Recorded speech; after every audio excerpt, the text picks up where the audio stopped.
तो दिल्ली के सियासी गलियारों में इस खबर को लेकर हलचल तेज है। 6 फ्लैग स्टाफ रोड बंगले की जांच पर सियासत तेज हो गई है। करप्शन किया है तो कार्रवाई होगी, ये कहना है बीजेपी का। सीवीसी की जांच में सब कुछ सामने आ जाएगा। सभी घोटालों की जांच होनी चाहिए, बीजेपी कह रही है। करप्शन किया है तो कार्रवाई होगी। जरूरी था। 100 करोड़ के आसपास बताया जा रहा है कि अरविंद केजरीवाल जी ने अपने शीश महल पे लगाया। कहते थे कि मैं 2 कमरों के मकान में रहूंगा, पता चला कि वो 8 एकड़ का है। आप सुनकर हैरान होंगे, दिल्ली के ज़्यादातर झुग्गी क्लस्टर जो हैं 1 से 2 एकड़ में है, जिसमें 8-8, 7-7 हज़ार लोग रह रहे हैं।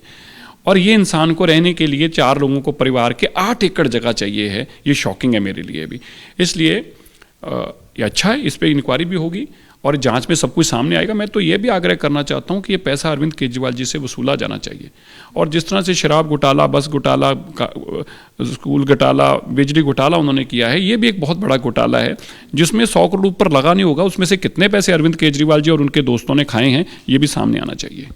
देखिए, कोई भी घोटाला हो, 1 पैसे का हो या 1 करोड़ का हो, घोटाला घोटाला ही है, अपराधी अपराधी है। चाहे मुख्यमंत्री क्यों ना हो, जो अपने आप को राजा समझते, मालिक समझते थे, उनको ये अधिकार किसी ने भी नहीं दिया कि वो घोटाला करें। और मुझे लगता है साफ साफ दिखाई देता है कि शीश महल में बहुत बड़े घोटाले हुए हैं। बता नहीं पा रहे कोई भी पैसा आया कहाँ से। तो अपराधी को सजा मिलेगी, इससे ही संविधान भी चलता है, कानून भी चलता है। हर मुख्यमंत्री अपने हिसाब से शीश महल बनाने लगा। आपको वो मार्बल है इटली का लगाने की बजाय नॉर्मल मार्बल में भी रह सकता था। मुख्यमंत्री आती आती चीज़ है। लेकिन ये तो लोग मालिक समझ बैठे थे ना। इन्होंने तो पीढ़ी दर पीढ़ी के बनाने की कोशिश की। क्या जरूरत थी लाखों रुपए के पर्दे लगाने की। देश की, दिल्ली की जनता की जो भावनाएं थी उसको ठेस पहुँचाने का काम किया है। तो इसलिए अपराधी तो अपराधी है। तो इसलिए ये कहना कि कोई भी आएगा रहेगा, तो मुझे लगता है बहुत बड़ा अपराध है। तो दीपक रावत हमारे सहयोगी लगातार हमारे साथ जुड़े हुए हैं। दीपक, अरविंद केजरीवाल की मुश्किलें एक तरफ बढ़ रही हैं और दूसरी तरफ इस जांच को लेकर अब जो है सियासी गलियारों में वार पलटवार तेज देखने को मिलेगा। बीजेपी तो यहां पर पूरे एग्रेसिव फ्रंट पर आकर खेल रही है अरविंद केजरीवाल के खिलाफ।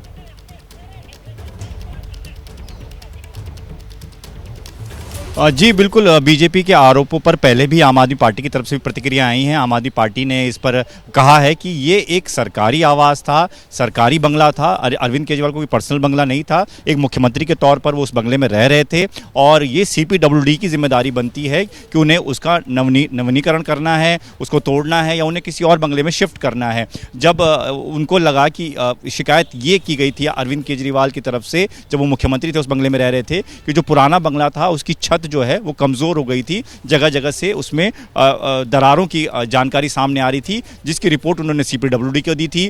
फिर CPWD से मांग की गई कि इसको ठीक किया जाए। तो CPWD ने उसकी मरम्मत की जगह उसको एक नई बिल्डिंग तैयार कर दिया गया। नई बिल्डिंग तैयार हुई तो उसमें नई बिल्डिंग के हिसाब से चीज़ें रखी गई, बनाई गई। और उसके बाद जब ये तैयार हो गया तो उसके बाद उसमें कई साल तक मुख्यमंत्री के तौर पर अरविंद केजरीवाल रहे भी। और तभी से बीजेपी ने ये सवाल उठाने शुरू कर दिए कि एक आलीशान बंगला एक मुख्यमंत्री ने तैयार कर दिया और इसको लेकर जांच होनी चाहिए। और यही वजह रही कि दिल्ली चुनाव के दौरान बहुत बड़ा एजेंडा जो है वो बीजेपी ने आम आदमी पार्टी के खिलाफ इसी मुद्दे को बनाया।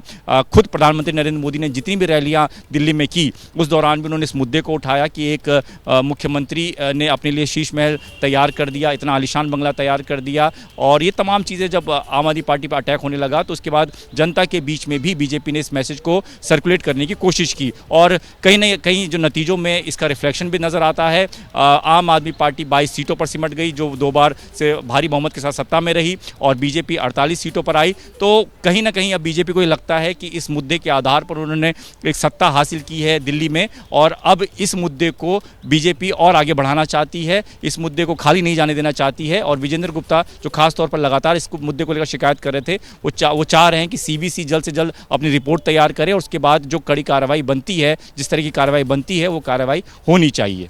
चुनावी मैदान में तो शिकस्त दी ही है बीजेपी ने आम आदमी पार्टी को। इस पूरे मुद्दे पर भी बीजेपी आम आदमी पार्टी को, अरविंद केजरीवाल को बिल्कुल भी छोड़ने के मूड में दिखाई नहीं दे रही है। दीपक, बहुत शुक्रिया आपका इस पूरी जानकारी के लिए।